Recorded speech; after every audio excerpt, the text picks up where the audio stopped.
یا مرد که لیلابادی ساعتی ممکن همی 10-11 همی 11 تومن اخوجان دوشنبه اومد است ماشین خطی یکی چراغاش میموره وای نو شوفیر نمیدونه چی کار کنه ایسوس نگاه میکنه که یک همین ماشین قفا یا ماشین چراغاش گیران اومده است انا میگه یک ماشین اومد قفاش میشنم در ماشین میشینه تیار میسه ماشین میگذاره قفای میره یک اون ماشین میسه اینم ایستاده او یکا اون ماشین تگیر ما گذاریم او یکا کجا میگذاریم ما حولیم بر رسیدم ملکه شما قفای من کجا میرید یک کسی که دیگه شود یک مستفید دیگه بیا نه خیر رفتشین ولی اکی بختی بیا بگاب زن بعد یک مستفید دیگه همین گوشا گو میکنه پریشان خاطر ایسوس همین سرش ویران بعد در اونی ترالیبوس با میشیند لبای اکی بختی رو میگی او جهازی میبیر رفتشی جان تسد ما تکی بلا بنمان بعد پریشان خاطر در اونی ترالیبوس انا اومد بیا جورا جان بیا زیبی مجلسم یک قرصه برای این بچه دو بار میبرم اون نامه نکنیم السلام علیکم شما نغزین تینجین سلامت نغزای نامو چیه صنوبر دختری ها ما با بچه کده برای چیکافتا گشتیم اینا کو قاندو تا ان خیگارد یگون بچه تو لیز نمیگرد اگر کلام شوی کو اون من دور میگردم فهمیدی تو چی برانگی بچه переводчик یک کس دیگه کی این بچه که شروع بیا سلام کنیم اینجا بیا با جانوشه بیا اینجا السلام علیکم تاقا جان نغزه تیجه خوبی نام شما چی؟ نفه چی گفت؟ دقت نامتون چیه؟ نفه چی گفت؟ نام چیه؟ صنوبر نام این بچه چیه؟ نام تا بگو نفه نامش چی بوده؟ افبر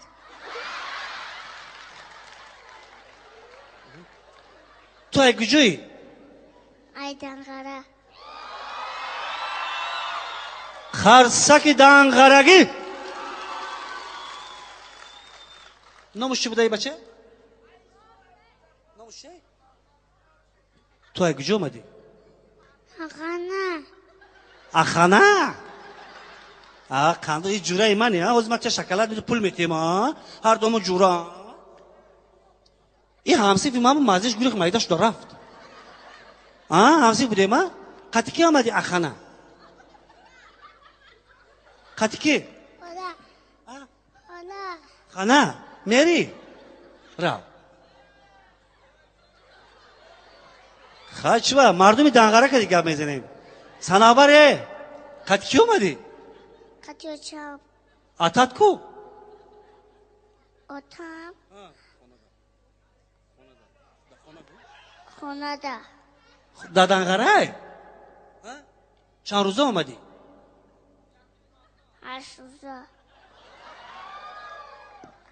یکنیم هفته ما تو میستیم جوره دایی دوشنبه 8 روز اومده اتاتا نغز ببینی آچتا اتمه آچتا کاندو تزن این لباسه کی خری اتم پولا کی دو اتم اتات کار میکنه ها دا گجو ده خونه آچت چی کار میکنه اتم کار میکنه اتات در خونه چی کار میکنه ده خونه کار میکنه چی کار میکنه کار چی کار کار میکنه چی کار اوقات میکنه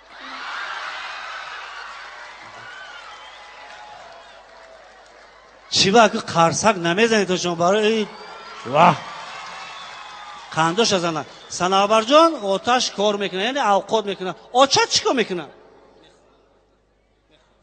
مخرا کندو تزن تو آچه نظم میبینی یا پولا؟ پولا. یک خرسه برای صنوبر بانو. خوش آمدید. یک گلدسته صنوبر بیا ایدنگر آمده اینجا بیا. همون بخ 84 گفت همین گل مهمان داده. آج جان شما. با گل اردم پس گیر بیا آج جان شما. زنده باشه سلام باشه. تاغا جان سلام علیکم. چیکار شما نازمی تیزمی؟ این بخ 84 ببینید ای 7 ساله مخلص داره. شما کجا اومدید؟ ما ای خطلو زمین بستان زمین. شما مخصوص برای بخ آمدید می؟ کدام سرش معقوله؟ آرام آرام بست کدام سرش معقول؟ جنبان جنبان جنبان جنبان زنده باشی. اگر بخ 84 بخ اینجا بیا برای قرصه که استقبال میگیریم. بخ مهمان‌ها از تمام کنار جنوبی هم وادی ختلان و زرافشان و بدخشان و ناحیه‌های تابع مرکز آمدند. شما این بزم نوروزی بخ 84 بود و با نگفته نماند که ساعت 5 دویم سیان سرودهای تر و تازه بخ همش مایلش. بعد اونی که گفتیم ساعت 5 با دویم سیانس میشه سرودهای نو میخونی. این مایله. و خیلی گل دخترای جوانو مایلش. تاغام ببینید کجا اومدن. پرسید کدام سرود معقول؟ پرسید ها یک دو سه جنبان جنبان معقولش ندیدم اونجا. جنبان جنبان الله که فهمیدیم شما با یکون سوری دیگه میدونید شما تاجو شما چند ساله 58 نیکی دامرتون چینا رو هم نمونده گاب نیست صدقه سر اکای با 74 همین مخلص یک روز ما دستیم این مخلص ما اونجا شناخته کردیم تا همه کنسرت هستن نام همین مخلص علی پرسه فایز علی همین تاکه فایز علی می فایزی علی واه یکس دو نام داره تمام کنسرت های با 84 است همین کسی او زنده باشین سلامت باشین الهی برای یک کارت برای مخلص دویمی بخشت شد زنده باشین سلامت باشین تمام بیا سر میکنیم اکن بیا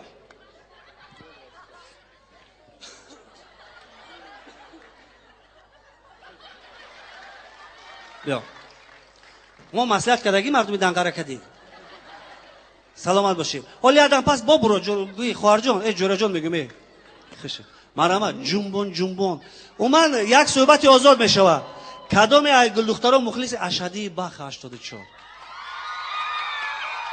شما یگون سرود چه میدونی بیا مرحمت دو مصرش کی میخونه سرودی بخ 84 کی بای بیاد اینجا بیاد بیاین دو تا دختر بیا با کی شما چی خواهر بیا لا یا بیا اینجا بیا خواهر این دیگر نه برو واه بیا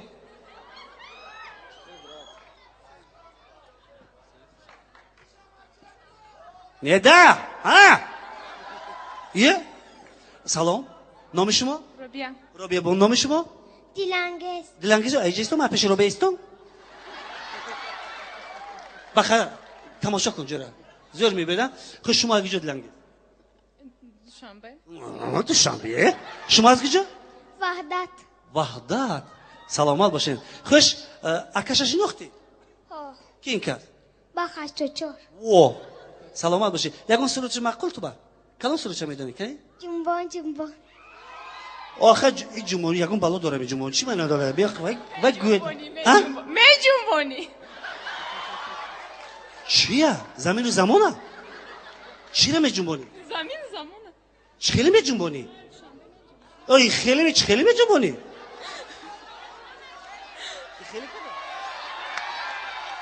همین جنبان همین خیلی می کنی خان تو جنبان نگو دو بسرش خان جنبان جنبان خوش رو جنبان قدی لرزانم بردم در هر دو چشمای شیرین آرامی جانم بناز میره یا ایستا من قدماتا آیستا تر با جمان کی نشکنی کبلو کتا یکی میرنگز جان استادر جمهوری که کبلو که بونش میره مالش می شما یکون سوری دیگر چه میدونید بخیر همین میدونید میخونیم گپ نیست مرحمت نه مالش حاضر میخونه یکی کبلو که احتیاط کنید مالش می سلامت باشین رابی زنده باشین جنبون رفتیم مرا سلام باشین